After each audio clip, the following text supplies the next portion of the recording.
Nasabihan ka na ba na ang boring mo? Tahimik ka lang. Hindi pala react. Hindi mahilig sa drama. Pero bakit parang mas mabilis mawalan ng interest ang mga tao sa'yo? Paano kung hindi talaga ikaw ang boring? Kundi may psychological pattern na hindi mo lang alam?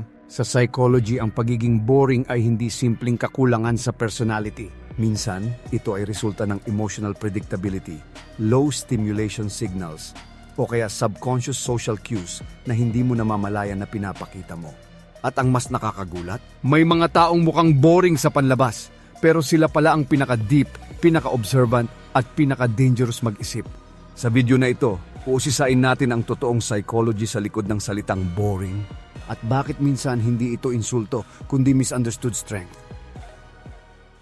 Bago tayo magsimula, kung gusto mo ng mga ganitong topic tungkol sa human psychology, emotions at behavior, huwag mong kalimutang mag-subscribe dito sa ating channel para lagi kang updated sa mga bagong kaalamang ibabahagi ko. 1. Bakit paulit-ulit mong ginagawa ang alam mong mali? Alam mo na ngang mali. Alam mo na ngang masasaktan ka. Alam mo na ngang wala namang magandang resulta. Pero ginagawa mo pa rin. Bakit? Sa psychology, hindi sapat ang alam mo para tumigil ka. Dahil ang behavior mo ay hindi lang pinapagana ng logic. Mas malakas ang emosyon, habit loops at reward system ng utak mo. May tinatawag na repetition compulsion. Ito ang tendency ng tao na ulitin ang isang pattern, kahit ito ay masakit o self-destructive. Hindi dahil gusto mong masaktan, kundi dahil may bahagi ng utak mo na naghahanap ng familiarity.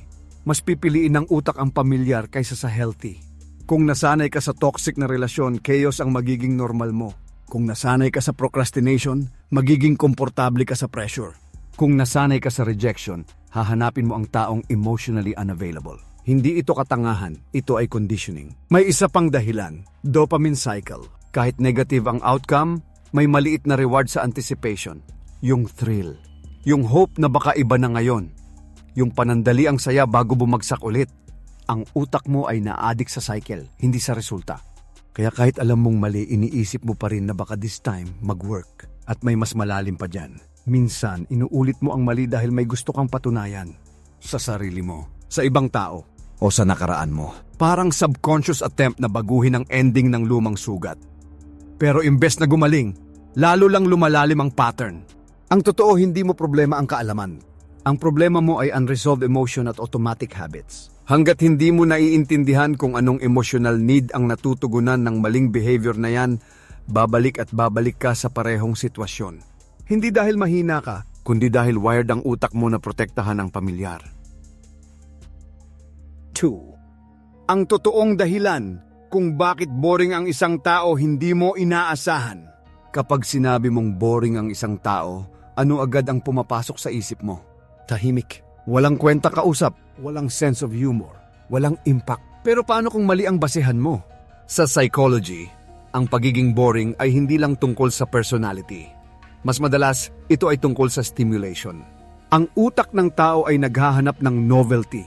Gusto nito ng bago, unpredictable, may emotional highs at lows. Kapag ang isang tao ay sobrang predictable, mababa ang emotional expression at hindi nagbibigay ng strong reactions, automatic siyang nabalabel na boring. Hindi dahil wala siyang laman, kundi dahil hindi siya nagbibigay ng dopamine spikes. May mga tao na emotionally controlled. Hindi sila pala react, hindi sila dramatic, hindi sila madaling ma-excite. Sa social settings, sila ang kalmado lang, nakikinig lang, observing. At dahil sanay ang karamihan sa fast-paced conversation at exaggerated reactions, ang tahimik at steady ay nagiging boring sa paningin nila. Pero may mas malalim pa. Minsan, ang pagiging boring ay defense mechanism. Kapag maraming beses kang na-judge, napahiya o na-reject, matututo kang mag-hold back. Hindi ka na mag-share ng masyado. Hindi ka na magiging expressive. You minimize yourself to avoid risk. Safe ka, pero invisible ka rin. May isa pang dahilan, lack of passion signaling. Hindi naman kailangan na extrovert ka para maging interesting. Pero kapag wala kang pinapakitang excitement sa kahit anong bagay, mahirap makaramdam ng energy ang kausap mo. Energy is contagious. Kung flat ang energy mo, flat din ang mararamdaman ng ibang tao. At ito ang hindi inaasahan ng karamihan. May mga taong boring dahil hindi nila kilala ang sarili nila. Wala pa silang malinaw na interests, values o strong opinions. Kapag wala kang paninindigan, neutral ka sa lahat at sumasang-ayon ka lang palagi, nawawala ang contrast sa personality mo. At ang contrast ang nagbibigay kulay sa isang tao. Hindi ibig sabihin na kailangan mong maging maingay o dramatic para maging interesting. Ang tunay na opposite ng boring ay hindi pagiging wild. Ito ay pagiging authentic at may depth. Kaya bago mo sabihing boring ang isang tao, itanong mo muna. Tahimik lang ba siya? O hindi mo lang kayang ma-access ang lalim niya? At kung ikaw ang tinawag na boring, baka hindi ka kulang. Baka hindi mo lang ipinapakita kung sino ka talaga. 3. Boring ka ba o masyado ka lang matalino? May mga taong tahimik, hindi mahilig sa small talk, hindi natatawa sa mababaw na usapan, hindi rin pala share ng personal na buhay. At kadalasan sila ang tinatawag na boring. Pero paano kung hindi ka boring? Paano kung iba lang ang level ng stimulation na kailangan ng utak mo? Sa psychology, may konsepto ng cognitive depth. Ang mga taong mahilig mag-isip ng malalim, mag-analyze at mag-observe, kadalasan hindi sila naa-attract sa surface-level conversations. Hindi dahil snob sila, kundi dahil hindi sapat ang mental stimulation para sa kanila. Kung mabilis mag-process ang utak mo, mabilis ka ring mabore sa paulit-ulit at predictable na topic. Kaya minsan, mas pinipili mong manahimik kaysa makisabay sa usapang hindi ka naman interesado. Sa labas, mukha kang walang ambag. Sa loob, sobrang active ng isip mo. May isa pang factor, high self-control. Ang mga taong may mataas na impulse control ay hindi agad nagre-react. Hindi sila palakwento. Hindi sila mahilig magpakitang gilas. Pinipili nila ang sasabihin nila. Pinipili nila kung kailan sila magsasalita. Sa social setting na sanay sa mabilis, maingay at exaggerated reactions, ang ganitong klaseng tao ay nagmumukhang boring. Pero sa totoo lang, sila ang madalas na pinaka-observant sa kwarto. May pattern din na tinatawag na intellectual loneliness. Kapag bihira kang makahanap ng kausap na ka-level mo mag-isip, natututo kang mag-withdraw. Hindi mo na ipipilit ang depth kung alam mong hindi ito maiintindihan. At kapag hindi mo na ipinapakita ang depth mo, doon ka nagsisimulang malabel. Boring, pero may babala rin. Hindi lahat ng tahimik ay matalino. Minsan, ginagamit lang ang salitang deep para takpan ang kakulangan sa social skills. Intelligence without communication can still feel empty sa kausap mo. Ang tanong ngayon, tahimik ka ba dahil wala kang maibigay? O tahimik ka dahil hindi sapat ang usapan para ilabas ang totoong ikaw? Minsan hindi ka boring. Minsan hindi ka lang nasa tamang environment para makita ang value mo.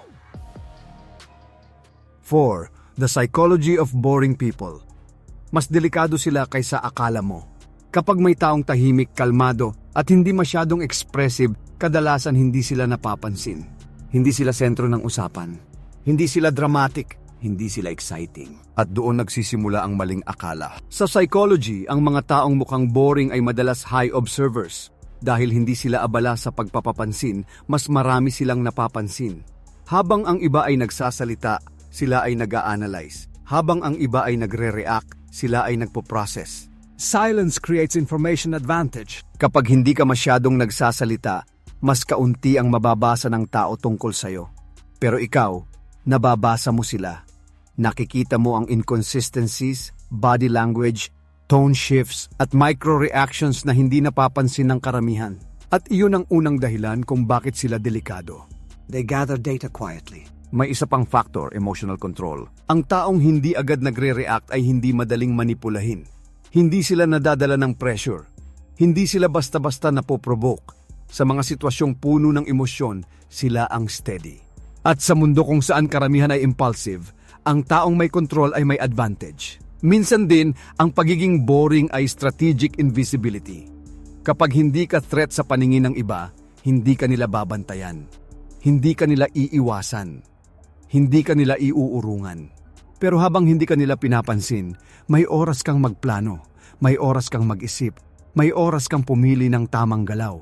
Hindi ito ibig sabihin na lahat ng boring ay may masamang intensyon. Pero psychologically, ang taong hindi agad nababasa ay may power. Unpredictability creates tension.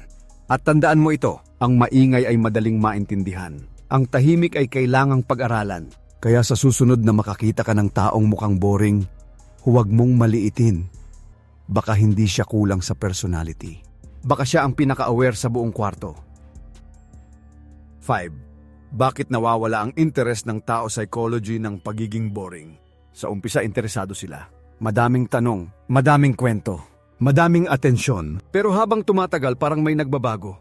Kumukonti ang replies, humihina ang energy, unti-unting nawawala ang interest. Bakit nangyayari ito? Sa psychology, ang attraction at interest ay konektado sa novelty at emotional stimulation.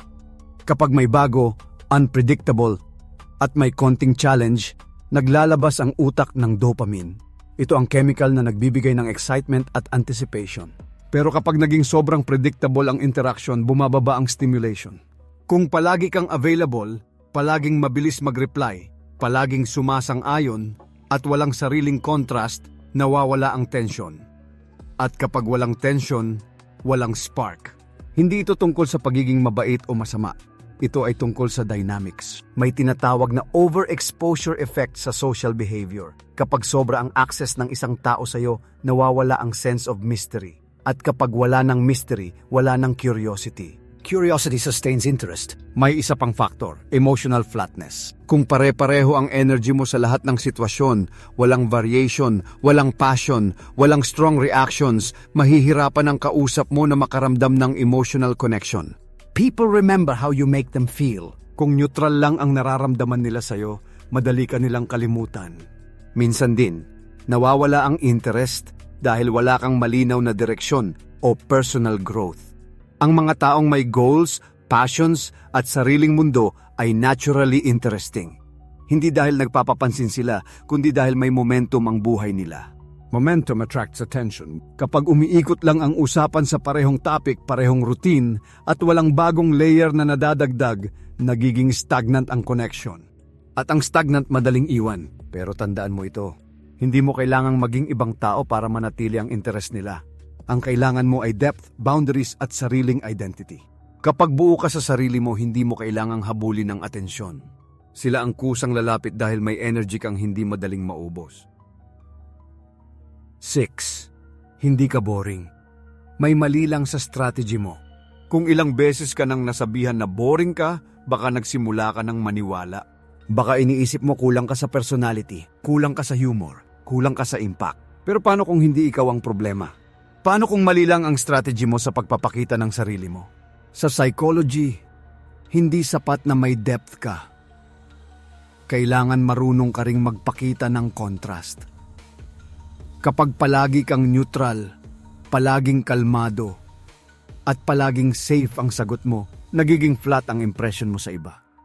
Flat impression creates low emotional memory. Ang mga tao ay hindi naa-attract sa perfection, naa-attract sila sa variation, sa pagbabago ng tone, sa may paninindigan, sa may sariling opinyon kahit minsan hindi sila sang-ayon. Kung palagi kang agree para lang maiwasan ang conflict, nawawala ang individuality mo. At kapag walang individuality, mahirap kang maalala. May isa pang common mistake. Oversharing too early o kaya sobrang pag-hold back. Kapag ibinuhos mo agad lahat tungkol sa'yo, wala nang matitira para ma-discover. Kapag naman sobrang sarado mo, walang makapasok. Balance ang strategy. Kailangan may mystery pero may access din. Kailangan may depth pero may energy din. Kailangan may confidence pero may authenticity din. Minsan hindi ka boring. Hindi mo lang alam kung paano i-highlight ang strengths mo. Kung analytical ka, gamitin mo ang insight mo sa conversation. Kung observant ka, magtanong ka ng mas malalim na tanong. Kung kalmado ka, gawing grounding presence ang pagiging steady mo. Interesting people are not loud, they are intentional. At tandaan mo ito, hindi mo kailangang magpanggap para maging interesting. Kailangan mo lang matutong ipakita ang tamang bahagi ng sarili mo sa tamang oras. 7. Ang 5 psychological traits ng mga taong mukhang boring. Hindi lahat ng mukhang boring ay kulang sa personality. Minsan, may mga traits lang sila na hindi agad naiintindihan ng karamihan. Narito ang 5 psychological traits ng mga taong madalas malabel na boring. Una, high predictability. Sila ang consistent. Pare-pareho ang routine. Pare-pareho ang reaction. Hindi dramatic. Hindi pa bago-bago. Sa psychology, predictable behavior lowers excitement dahil kaunti ang surprise factor. Pero ang kapalit nito ay stability at reliability. Ikalawa, low emotional expressiveness. Hindi sila pala-react. Hindi sila exaggerated magkwento. Kahit masaya sila, kalmado pa rin ang dating. Dahil dito, mahirap basahin ang emosyon nila. At kapag mahirap basahin, minsan napagkakamalang walang depth. Ikatlo, observant kaysa talkative, mas gusto nilang makinig kaysa magsalita. Habang ang iba ay nakikipag-unahan sa kwento, sila ay tahimik lang na nag-a-analyze. Sa social settings na mas pinapansin ang maingay, ang tahimik ay nagmumukhang walang ambag kahit marami silang napapansin. Ikaapat, selective interests. Hindi sila sumasabay sa lahat ng trend o usapan. May specific silang hilig at doon lang sila nagiging animated. Kapag hindi tugma ang topic sa interest nila, nagiging reserved sila. Hindi dahil wala silang alam, kundi dahil hindi sila invested.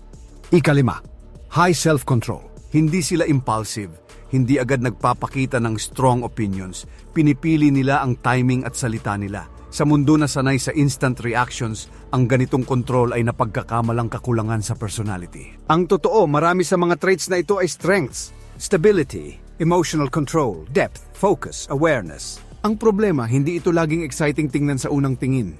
Kaya bago mo sabihing boring ang isang tao, isipin mo muna, tahimik lang ba siya? O iba lang ang paraan niya ng pag-express ng sarili? 8. Boring people versus interesting minds. Ano ang pinagkaiba? Ano nga ba talaga ang pinagkaiba ng taong boring sa taong interesting? Pareho silang maaaring tahimik. Pareho silang maaaring hindi maingay sa social media. Pareho silang maaaring hindi sentro ng atensyon. Pero may isang malaking pagkakaiba. Ang boring na tao ay kadalasang passive. Ang interesting na isip ay active. Kapag passive ka, sumasabay ka lang sa takbo ng usapan. Wala kang sariling direksyon. Wala kang dinadalang bagong perspective. Madalas kang sumasang-ayon, pero bihira kang magdagdag ng bago. Kapag active ang isip mo, may sarili kang tanong. May sarili kang observation. May sariling anggulo ang pagtingin mo sa mundo. Kahit tahimik ka, ramdam ang presence mo dahil may lalim ang sinasabi mo kapag nagsalita ka. Isa pang pagkakaiba ay curiosity. Ang boring mindset ay kontento sa surface level. Ang interesting mind ay laging nagtatanong ng bakit at paano. Kapag may kwento ang kausap mo, ang passive na tao ay makikinig lang. Ang curious na isip ay maghuhukay, magtatanong ng mas malalim, magko-connect ng idea sa ibang bagay. At doon nagsisimulang maging engaging ang conversation. May kinalaman din ito sa growth. Ang boring na pattern ay paulit-ulit. Parehong routine, parehong mindset, parehong reaction sa lahat ng sitwasyon. Walang bagong layer na nadadagdag. Ang interesting na isip ay patuloy na nag-e-evolve. May bagong natututunan, may bagong perspective, may pagbabago sa pananaw. Hindi ito tungkol sa pagiging extrovert o introvert. Hindi ito tungkol sa lakas ng boses o dami ng kwento. Ito ay tungkol sa depth at awareness. Minsan ang isang tao ay mukhang boring dahil hindi pa niya na-activate ang curiosity niya. Hindi pa niya hinahasa ang pag-iisip niya. Hindi pa niya hinahanap ang sariling anggulo sa mundo. 9. Kapag tinawag kang boring. Ito ang totoong ibig sabihin nila. Masakit matawag na boring. Parang sinasabi nilang wala kang dating, wala kang impact, wala kang kwenta kausap. Pero sa psychology, bihirang literal ang ibig sabihin ng mga tao kapag ginagamit nila ang salitang boring. Kadalasan, ang ibig nilang sabihin ay hindi nila nararamdaman ang stimulation na hinahanap nila. Kapag tinawag kang boring, maaaring ibig sabihin nito na hindi tugma ang energy mo sa energy nila. Maaaring gusto nila ng mas mataas na excitement, mas maraming drama o mas mabilis na interaction. At kapag hindi mo yon naibigay, ikaw ang nagiging label. Minsan din, ibig sabihin nito ay hindi ka nila mabasa. Ang taong mahirap basahin ay nakaka-frustrate para sa iba. Kapag hindi nila alam kung ano ang iniisip mo o nararamdaman mo, mas madali kang tawaging boring kaysa aminin na nahihirapan silang intindihin ka. May pagkakataon din na projection ito.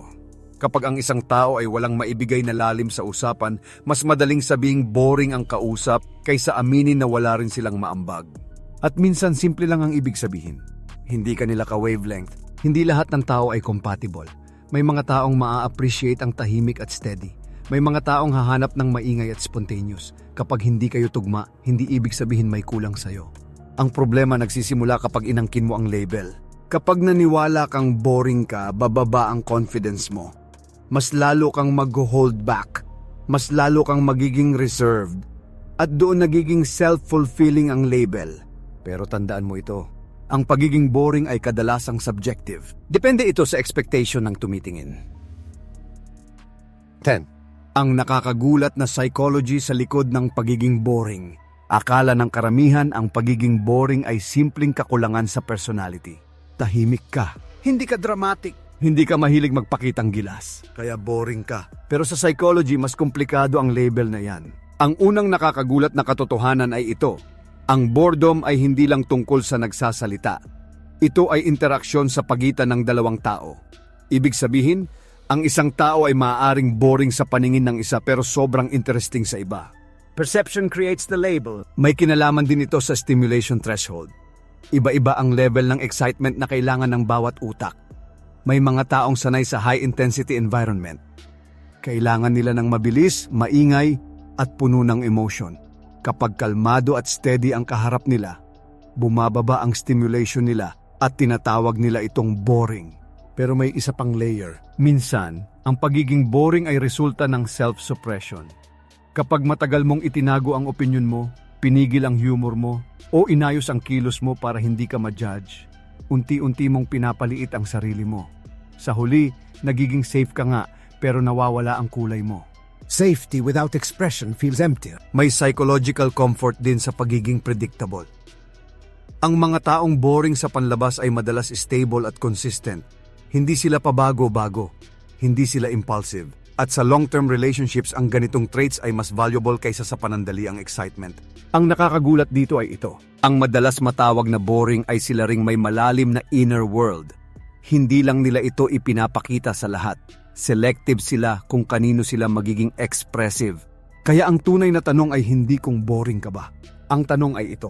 Pinipili mo bang maging tahimik dahil iyon ang totoo mong personality? O pinipili mo bang magtago dahil natatakot kang makita ang buong ikaw? Sa huli, ang pagiging boring ay hindi sentensya. Isa itong perception na pwedeng baguhin kapag naiintindihan mo ang psychology sa likod nito. Ngayon alam mo na, ang pagiging boring ay hindi simpleng kakulangan sa personality. Ito ay perception. Ito ay psychology. Ito ay pattern ng energy, behavior at expectation. Minsan hindi ka kulang. Minsan hindi lang nila naiintindihan ang depth mo. At minsan kailangan mo lang ayusin ang paraan ng pagpapakita mo ng sarili mo. Tandaan mo ito. Hindi mo kailangang maging maingay para maging powerful. Hindi mo kailangang maging dramatic para maging memorable. Ang tunay na impact ay nanggagaling sa awareness at intentional na galaw. Kung natamaan ka sa video na ito, ibig sabihin may natutunan ka tungkol sa sarili mo. At iyon ang unang hakbang para hindi ka na basta-basta malabel ng mundo. Kung gusto mo pang matutunan ang mga ganitong psychology insights tungkol sa human behavior at personal development, mag-subscribe ka na at i-turn on ang notification bell para lagi kang updated sa mga bagong episode dito sa ating channel.